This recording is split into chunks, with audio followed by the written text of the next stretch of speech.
di Jawa, dan sebenarnya berpuisi ini hal yang lumrah saja. Dulu Rangga Warsita berceramah, menjadi dai dengan bahasa Jawa, diangkat dari kultur Jawa. Raja Ali Haji begitu juga. Gurindam 12. Ya, dengan Gurindam 12. Puisi juga. Ya. Nah, sebenarnya kita di Riau ini adalah orang-orang yang beruntung. Sebenarnya kitalah yang penjaga budaya itu sebenarnya. Kenapa? Bahasa Indonesia itu berasal dari bahasa Indonesia ini berasal dari bahasa Melayu Riau. Bahasa Indonesia ini, bahasa yang kita pakai ini berasal dari negeri kita. Akan lebih mudah sebenarnya kita untuk membudayakan puisi, untuk membudayakan realitas kondisi kejadian apapun yang bisa kita hadapi sekarang ini dengan mudah. Coba kalau misalnya bahasa kita bahasa Jawi kuno, coba misalnya bahasa Indonesia ini bahasa Batak, atau misalnya bahasa Indonesia ini bahasa Sunda, atau misalnya bahasa Indonesia ini bahasa Papua, kita akan susah mempelajari itu. Saya susah, ya kan? Mempelajari bahasa yang paling mudah itu kan sebenarnya bahasa Al-Quran. Bahasa Al-Quran, bahasa Arab itu paling mudah. Kalau bahasa Injil itu dalam bahasa Ibrani, tulisannya saja udah pening kita melihatnya. Ya kan? Bahasa Zabur itu bahasa Daud, bahasa Yofa, ya kan? Susah kita untuk mengerti. Kita saja Arab Jawa kuno itu apa namanya itu? Jawi, huruf Jawi ya? Atau bahasa Talen di NTT itu nggak bisa kita baca. Nah, kita orang yang beruntung, akan lebih beruntung kalau realitas sosial ini, ya kan, kita tuangkan dalam bentuk puisi, kemudian kita jadikan ini sebagai satu kebudayaan. Orang yang tidak mempunyai rasa seni dalam hatinya, orang yang tidak pernah menuliskan sebaik pun puisi, itu adalah orang-orang yang sudah mati. Orang yang tidak bisa apa-apa. Kenapa? Puisi itu bisa membangkitkan orang yang sudah mati. Bukan mati dalam artian napasnya hilang ya. Di Cina dulu, di Damur, di dinasti Han, itu saya membaca raja-raja di dinasti Han itu tidak pernah nonton televisi, tidak pernah main internet, tidak pernah juga main potok lele atau main layang-layang. Permainannya adalah mendengarkan seniman membaca puisi. Oleh karena itu, di Cina, puisi itu seperti dewa. Puisi itu, orang yang mampu menciptakan puisi dan membacakannya dengan indah, itu separuh dari dewa. Seperti juga kalau di Cina itu, pertama bisa membaca dan membuat puisi, mengalirkan kata-kata yang indah. Raja sakit pun minta dibacakan puisi, ya kan? Puisi tentang apalah, apakah itu tentang dongeng atau tentang hidup, tentang binatang, dia menjadi sehat.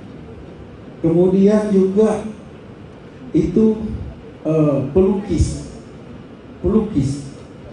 itu dari seni budaya lukis.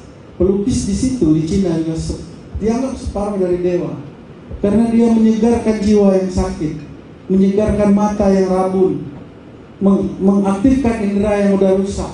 Dengan melihat sebuah lukisan, jiwanya bisa tentram. Itu dia di Cina. Kemudian di Cina juga ada pemusik, itu dianggap separuh dewa.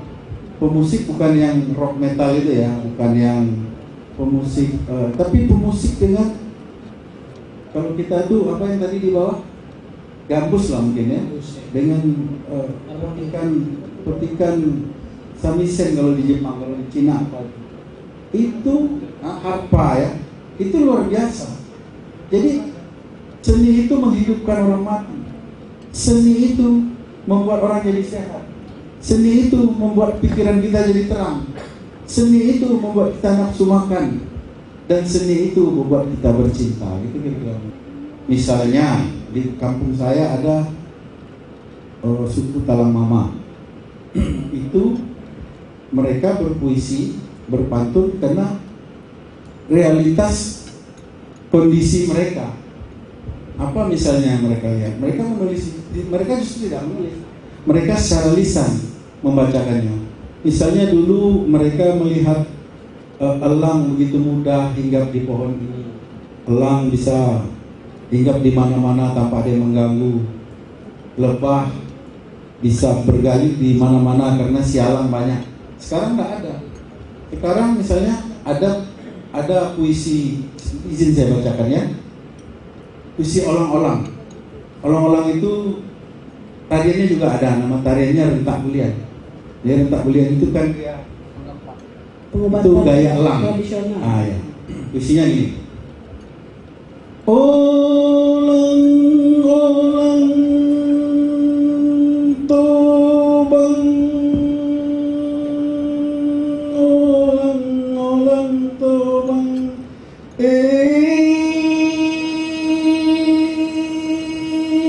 olang olang tobang, menyuruh. Menyuruh tuh menyuruh. Menyuruh. Nah, itu ada gayanya sekali. Ini kan lahir dari realitas lingkungan dia.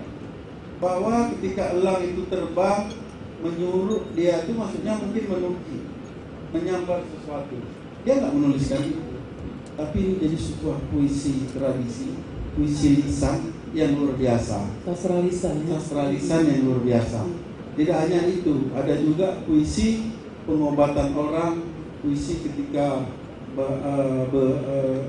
begodang ya, puisi ketika alik godang, puisi ketika sakit, itu nggak tertulis. Tapi ini realitas seperti inilah mungkin ke depan. Mari kita mengajak teman-teman. Saya bersyukur sekarang hari ini penyair-penyair Riau mulai bangkit. Penyair-penyair Riau mulai seperti berjenjang. Yang lama istirahat, yang baru muncul, yang di bawah sudah mulai menanjak. Ini saya pikir tugas kita. Puisi adalah metafora yang membuat kita bahagia. Puisi adalah sebuah permain kata yang berdasarkan pengalaman, yang ini sebenarnya menjadi budaya bagi kita orang Melayu. Bagi budaya bagi kita Melayu. Kenapa? Ada alur patut sindir-sindiran. Alur itu bagaimana kita menjalani hidup ini sesuai air mengalir. Patut itu pantas tidak kita melakukan ini. Sindir itu sindir anak kena menantu.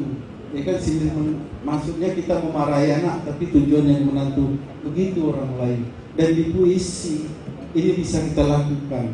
Kita memiliki bahasa Melayu yang sudah dijadikan bahasa Indonesia. Kita memiliki kekuatan, kita memiliki kekayaan, kita memiliki banyak kemampuan. Tapi ngapa nggak kita gunakan ini?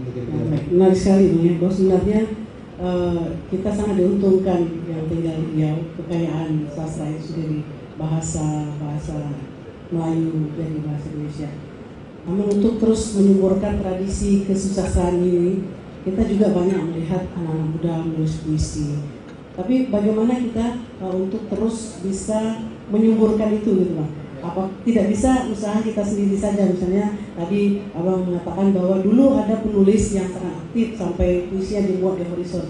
Tapi karena dia beranggapan tidak dapat apa-apa secara tanda kutip dari puisi, akhirnya dia berhenti. Nah, kalau kondisi ini terus berlangsung misalnya, apa yang harus kita lakukan? Pemerintah misalnya mengambil peran. Inilah yang kita khawatirkan hari ini. Makanya inilah yang kita diskusikan. Ibaratnya itu, kata orang Melayu itu, harap punai terbang tinggi, balam di tangan dilepaskan. Kita mengharapkan sesuatu yang mungkin tidak jelas, apa yang kita punya kita buat. Bang Roni, saya ambil contoh, minta maaf Bang Roni ya. Bang Roni ini sampai aktif sampai sekarang misalnya. Tapi dia nggak pernah lagi menulis di Horizon, nggak pernah lagi menulis di Kompas, nggak pernah lagi menulis di majalah-majalah sastra yang dibuka oleh media. Dia dihapus semua. Kenapa? Kenapa gitu? Dia sudah punya basic ini, dia sudah punya dasar ini, dia sudah punya kemampuan untuk menjadikan sebuah realita menjadi baik-baik yang indah. menjadi bait-bait yang bisa dinikmati oleh orang banyak. Puisi itu kita buat bukan lagi menjadi milik kita, tapi dia sudah menjadi milik umum. Ya kan? Itulah bedanya penyair dengan orang yang suka membaca puisi, orang yang suka menyair beda. Penyair ini mungkin bisa saya katakan puisi kehidupan gitu ya.